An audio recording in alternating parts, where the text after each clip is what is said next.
ખેરાલુ નગરપાલિકા એક્શન મોડમાં છે। ખેરાલુમાં નગરપાલિકાની દબાણ હટાવવાની કામગીરી, દબાણકર્તાઓને નોટિસ આપ્યા બાદ કરાઈ છે કામગીરી।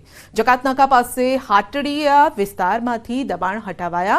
જે વિસ્તારોમાં શોભાયાત્રા પર પથ્થરમારો થયો હતો તે વિસ્તારમાં દબાણ હટાવવાની કામગીરી કરાઈ છે।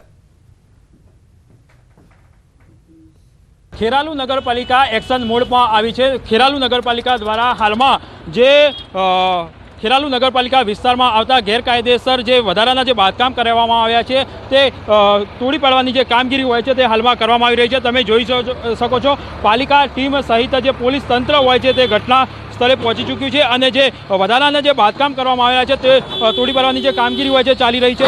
તમે જોઈ શકો છો આ બુલડોઝર થકી હાલમાં જે વધારાના જે ઓટલા કરવામાં આવ્યા છે તેમજ વધારાના શેડ કરવામાં આવ્યા છે તેને તોડી પાડવાની જે કામગીરી હોય છે તે હાલમાં ચાલી રહી છે। ઉલ્લેખનીય છે આ જે વિસ્તાર હોય છે તે વિસ્તારમાં જ થોડા દિવસો પહેલાં જ શોભાયાત્રા નીકળી હતી રામ ભગવાનની।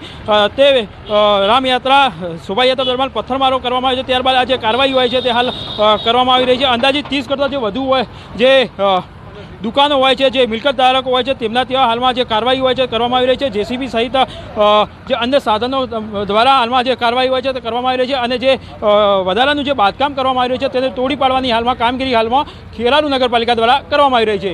કેતન પટેલ, ન્યૂઝ 18 ગુજરાતી, ખેરાલુ। ખેરાલુ નગરપાલિકાના પંચમુખી મંદિરથી હાટડિયા સુધીનો વિસ્તાર હતો, જે અત્યારે આવનાર રસ્તા પૈકીના જે દબાણો હતા એ દબાણો આપણે આજે દૂર કરેલ છે।